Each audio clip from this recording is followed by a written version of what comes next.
Good morning students. We are doing chapter demand, and under demand we have done factor affecting demand, individual and market demand and law of demand.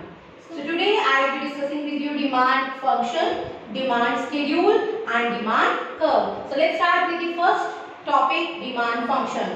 So we have discussed various factors affecting demand. So when we are talking about the functional relationship between demand and factor affecting demand, that is known as demand function. Clear? So it's very simple. You just need to learn the definition.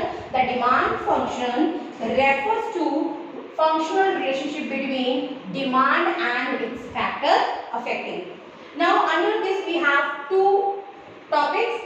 One is individual demand function and second is market demand function. So let's see individual demand function. Individual demand function refers to functional relationship between individual demand and its factors. So we have already discussed factor affecting individual demand, and these were price of on commodity, price of related goods, taste and preferences, income and future price. So when we will see the functional relationship between these factors and demand, that is known as the individual demand function. So you can write like this: dx is a demand of x commodity is equal to function, f means function of all these factors, and these factors we have already discussed. Tx means price of own commodity, tr means price of related goods, T means taste and preferences, Y means income and F means future price. Clear?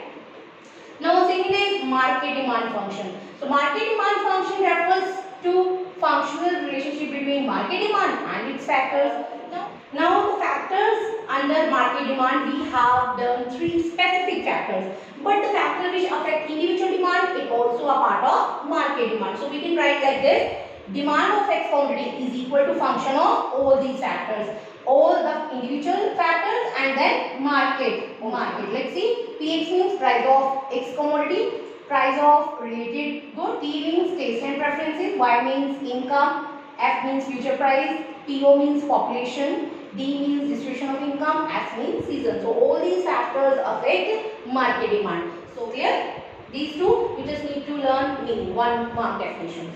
Now next is demand schedule. So demand is the tabular presentation of relationship between price and demand. It means when a table depicts the relationship between price and quantity demanded. So it shows the different quantities of a good is purchased by a consumer at different prices. Clear? So let's see, under this we have two types, demand schedule.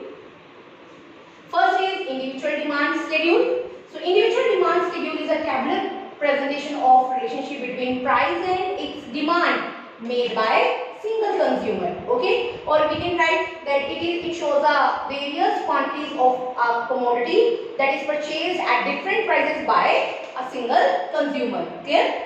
So let's see, in this you will make one table. Because we are doing the relation between price and demand, so one you will take price and second for demand, or you can write quantity demanded. So we know there is a net relation. So 1, 2, 3, 4, 5, 5, 4, 3, 2, 1. Same table you can draw here which we have done in the law of demand. Clear? Second is market demand schedule. That is same meaning. It's a tabular presentation of relation between price and its demand made by all the consumers present in the market. Clear? Under this we will take 5 columns, in which first is price in rupees 1, 2, 3, 4, 5. It remains same. Now quantity made by 3 consumers, A, B and C. So we are assuming here in this example that we have 3 consumers in the market. So by A, by B and by C. So by A, 5, 4, 3, 2, 1.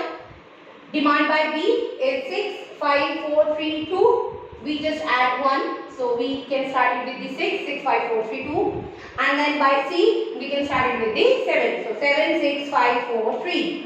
Now you need to find out market demand, because we are making market demand schedule. So market demand, it is a sum of A, B and C, the demand made by 3 consumers. So when you will add these 3, 5 plus 6 plus 7, we have 18. 4 plus 5 plus 6, 15 and so on. 12, 9 and 6. So this way we can find out market demand, and this table is known as market demand schedule. Clear? Next topic is demand curve. So we have done demand schedule. After that we have demand curve. Demand curve means it's a graphical presentation of demand schedule. So or we can write that it is a graphical presentation of relationship between price and its demand. So under this again we have two types, individual demand curve or market demand curve. So let's see. So individual demand curve is a graphical presentation of relation between price and demand made by single consumer. So under this you will make a diagram and you will show demand curve of a individual consumer. So how will you make this curve? First we know the table of individual demand.